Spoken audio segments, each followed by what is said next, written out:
Welcome to the Retirement Plan Playbook with Brent Pasqua, Matthew Theal, and Joshua Winterswyk from RPA Wealth Management. In this podcast, we cover current events, retirement planning strategies, and provide you with the tools to help you build a successful retirement playbook in any political or financial landscape. Join Brent, Matthew, and Joshua as they navigate the issues that can make the later stages of your retirement plan challenging and help you create the best retirement plan playbook. Now, let's get to the show. Hello and welcome to the Retirement Plan Playbook with Brent Pasqua, Matthew Theal, and Joshua Winterswyk from RPA Wealth Management. Gentlemen, how are you today? I'm doing really well. How are you, Eric? I am fantastic. I know there's two other guys with you. Are they doing good too? We're outstanding. Yeah, we're doing good. All right. Well, I'm excited. This is podcast number 2. That I'm working with you on. We're going to do a couple of these things because I'm really coming from the audience's perspective to help the audience get to know you as I get to know you. So I'm excited about today. We spoke about this on the last podcast, that this podcast is really going to be going through what it looks like as a prospect for people that are listening to this podcast that say, you know what, I'd like to talk to those guys. Sometimes there's some trepidation there. Sometimes there's just a little resistance to calling somebody because they just don't know what to expect. So we're going to talk about that today. But before we do, Brent, I was hoping that you could kind of give an overview of what kind of services RPA offers. So we do two different services. We do both financial planning and investment management. And when we do financial planning, we essentially collect a client's facts, everything that is going on in their financial life. And then we build that into a software where it creates a plan. And then we begin a multi-step process around their life. And we start doing retirement planning, investment management, tax planning, budgeting, cash flow, insurance reviews, and estate planning. And we essentially start to build a strategy around every aspect around a person's life. And once a person actually has that financial plan built out, we can run any scenario that they want to explore in their life and see how it actually plays out financially. One of the things we like to say when we do financial planning is the numbers really won't lie. And it gives a person a good perspective of not only where they stand, but where they're going. So not only do we do full financial planning, but one of the other services that we do provide is we do portfolio management. And when we manage a person's investment portfolios, whether it's their retirement accounts or post-tax brokerage accounts, we custody the client's assets at Schwab. So the accounts are held at Schwab, and then we manage those portfolios. And we have a very defined investment philosophy when we do investment management. And that's something that we discuss in great detail with the client as we're working with them. I think one thing, too, from a prospective client's point of view is it's really hard to do investment management without first building out a plan, because investment management is really simple. It really just boils down to what kind of risk are we going to take and what kind of return are we targeting. But if we haven't laid out your goals and known if they're achievable, it's really, really difficult to then build a portfolio without having some projections behind it. I think it's important to know that investment management is just one portion of a financial plan. Yeah, it's like the main tool we use to grow net worth, but we have to go through the goals and actually create that plan, like you were saying, Brent, to really be able to impact someone's life. Yeah, I think there are a lot of complexities to investment management. But essentially, if you're going to try to simplify it, it has to start with the financial plan. Yeah. Agree 100%. Yeah. Brent, I got to be honest, my mind drifted just slightly when you said something back there, when you were saying that you can take the data and run any scenario that somebody can think of, right? And my mind immediately went to that wealthy uncle I never knew that, leaves me an island. Can you run that scenario for me? Because I'd love that scenario specifically. But seriously, can you give me maybe an example of a scenario that you're talking about? What is a scenario that somebody would say, hey, can we check out what would happen if I did this? Right. So let's say somebody was considering transitioning to retirement, and let's say they're 62 years old. We could analyze whether they retired at 62, the difference of income they would have if they waited till 63 or 64 or any year that they could plan to retire. Because once your working income stops, then you're going to be on a fixed income. And the longer you work, if you're going to collect Social Security or a pension, chances are the higher your fixed income is going to be. And at that point, if your expenses are higher than what your fixed income is going to be, you're going to need a distribution from your portfolio. And the longer you wait, that's going to change the potential distributions that you take out. So that's one example. Another example would be, let's say a client was wanting to move to a different state, and the effective tax rate in that state's different than the state that they're in. We can look at what the tax savings would be for them transitioning from one state to the other. And to piggyback on that, Brent, in that example, I have a couple just prospects that come to mind, but reaching out to us to simulate the real estate transaction with moving as well, right? Selling your property, what are the tax implications? Purchasing another property, do you have to take out a new mortgage or not? And so there's a lot of different variables to, let's say, moving out of state that we can simulate and actually quantify for the client to bring more clarity to the big transaction that's looming. Yeah, and I think what happens too is not only can we simulate it, but we can create the best strategy to accomplish it. Yeah. That's amazing. I love that. I love that you have that ability, and I think that that's a very thorough approach, obviously, and I'm sure that the clients and prospects that you do work with really appreciate that. And I know that we're going to break down exactly what happens when a prospect calls in just a moment, but Josh, I want to ask you this. When it comes to prospects, when it comes to somebody listening to this, what's a good time to reach out? When is a good time for them to reach out to RPA Wealth to begin the discussion? That's a great question. And I get that question even with family and friends and, just someone I meet at the hotel pool. But really it starts with life events. And we also you could call them trigger events, but when something really changes in someone's life is really the first thing we look at when you should reach out. And to give an example of that, getting married or getting remarried, unfortunately, people get divorced as well. That's another big life event that has financial implications. Change of employment. Brent and I also just talked about moving out of state. Changing, you could be potentially moving out of state and changing jobs. That's another, just big trigger event. Yeah. Also, a few more trigger events is an asset sale. So you're selling a rental property, potentially looking to purchase other assets or property. That could also be a business, buying and selling of your business. And then also, unfortunately, passing of a spouse or family is another, life event that can have a lot of big financial implications that we can definitely assist with. Yeah. So we were working, we had a prospective client reach out at the beginning of this year, and really interesting case. He's in his late 60s and his wife's in her early 60s, and he's been grinding at work. He's a software engineer working really hard for a big corporation.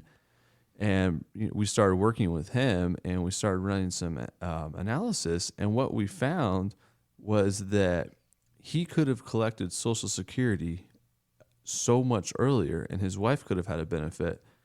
And because they never reached out in their 50s or 60s, they never knew about it. So they lost all this money from Social Security just by not reaching out, by waiting so long. So it's obviously like Josh was saying, it's the earlier the better. Yeah, and I think what's unique about their situation, it wasn't just so simple as, hey, a person knows that they can start collecting at 62, and some would say that that's a bad idea. It wasn't that simple. It's when you have certain scenarios where age difference between husband and wife reaches certain ages, and the way that you have all these different collection options that you can file for Social Security. When we ran the data, because of their age difference, it made so much sense for them to begin collecting Social Security, because if the longer they waited, they were just throwing money away because the break-even points were so far down into their 80s or 90s, they were never going to make it up had they just keep delaying. Everybody jokes about, stimulus from the government since we got it in 2020, Biden bucks they call it. Like they literally, have government stimulus now coming in. I mean, they don't really need the money, but it's free money for them. Yes, absolutely. Matt, let me ask you this. Because this podcast is nationwide, everybody's going to be able to hear this. But does a client actually need to live in California to work with RPA Wealth Management? No, a client can live anywhere in the United States and we'll happily work with them. For all of our meetings that aren't conducted in person, we use Zoom. And we pull up our computer, we have our webcams, we have our microphones, they could see us, we could see them, and then we present to them on our screen, and it works really, really well. I mean, that technology is amazing. We're also registered with the Securities and Exchange Commission, which is a little different than some other advisors who might just be registered to a specific state. So there's no limit on how many clients we could have in different states. And then another thing that's actually kind of unique about our firm is one of our specialties is helping clients move out of the state of California. Really? So that's a huge trend right now that we're seeing. California obviously is one of the most expensive states in the United States, and it doesn't make a lot of sense from a retirement standpoint for most people to stay here. Property values are extremely high. You could sell your property here in California, move to a lower cost state, live on your portfolio, live on your Social Security, and you could have a really amazing, beautiful dream retirement. And like Brent was saying earlier, we use our software to simulate that and show not only the tax savings, but the impact of buying the property, and then how much more money you'll have at the end of your life by making that move. We've been working with clients virtually well before COVID actually hit. And the reason why is because we had so many clients that had retired and moved out of state that essentially making sure that we were on camera, they could see us, they could see our screen, we could show them all the information. That became very important to us before 2020. And so we were very familiar. And so when, COVID did hit, working virtually was second nature to us because we had been doing it for so long. Yeah, if there was any silver lining whatsoever to COVID, which I hate to even call it a silver lining, was the technology, right? The advancements in technology and people getting used to it. You guys, I know that, like you said, you were using these things well before COVID ever hit, but it trained everybody else how to use it. It got people familiar with it that weren't familiar with it before. Like my parents, for instance, they never would have dreamed of using anything like that. But we started using, FaceTime. We started using Zoom type stuff so we could see each other, even though they live, 20 miles away. It was just a safer option because of their age and the concerns there. So no, I love that. I love that you've got that implemented and that you've been using it for a very, very long time. All right, let's pivot and talk about it from kind of nuts to bolts, what it looks like when a prospect calls in. So Brent, let's just take that question. When they reach out to you, what's the first thing that happens?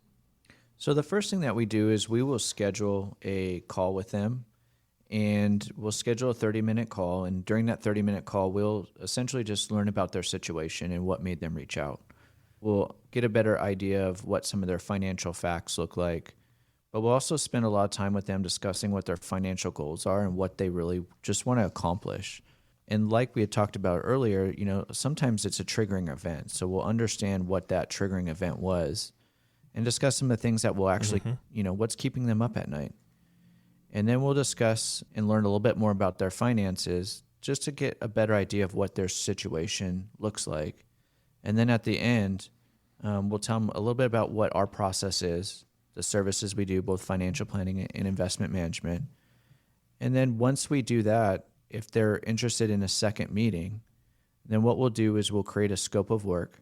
And then that way that they can have a visual of exactly what the financial planning process looks like, a little bit more into the investment philosophy. And in that second scope of work meeting, we'll either do it in office or we'll do it via Zoom, just depending on where the client's at.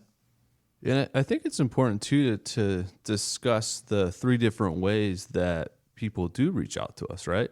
So number one is they're going to call the office. And if they call the office, they'll either hear from our client service associate, or myself, Brent, or Joshua will answer the phone. And we'll talk to them for 5-10 minutes, get an idea why they're calling, and then we'll schedule that 30-minute intro call that Brent was talking about. The other way they could reach out is they could just go right to our website, rpawealth.com, and they could book their own intro call. There's a quick little questionnaire on there. I think it's 4 to 5 questions. They fill that out. It goes right to our calendar, and we'll give them a call right when the meeting is supposed to start. And at the website, they're going to learn more about us already. There's just some great resources on our site that they can check out while they're there. Oh, that's true. They could listen to this podcast, or they could kind of read through our process. And then lastly, we have a contact us page on there. And a lot of people like to type in their own email. Very straightforward. You could tell us about your situation or just tell us, hey, give me a call, when somebody's free at the office. I'd love to learn more about RPA. And I think what's also important to know about the introduction call is you are going to get someone from our direct team, right? Me, Matt, Brent, we're going to be on that call. It might even be two of us on that call to really understand. You're going to get to talk to us directly and learn more about us in that intro call. And it is complimentary too. We should mention that as well. We don't charge for intro calls. It's really just a get to know each other call. All right, that was actually my next question, so I'm glad you answered that. But let me ask you this: for that intro call, for the 30-minute phone call, what do they need to bring? Because I know that you guys are younger than I am, but I'm pretty sure everybody in probably the world has a junk drawer, and I've got multiple. At my age, I've got multiple junk drawers, so I've got paperwork stuffed different places. What are they going to need to prepare for that 30-minute call? So the short answer is they really don't need to prepare that much. But what makes the call go really, really well is if they kind of look at their accounts before, they have a good idea of how their money's set up. They have an idea of their balances. Mm-hmm. They know how much money they make. You'd be surprised at the amount of people that we talk to who don't know how much money they make, either on an annual basis or on a per paycheck basis. I agree. It's really shocking to me. And have a good idea of, what you're reaching out for and what you're looking to accomplish by, working with us. So let me ask you about the scope of work meeting. That's the one that is set up after the 30-minute meeting. Is that a complimentary meeting as well? Yes, absolutely. So during that meeting, it gives the client a very good idea of exactly what the financial planning process would look like. And it goes into detail about all of the things that we'd be solving for them during that process. Mm-hmm.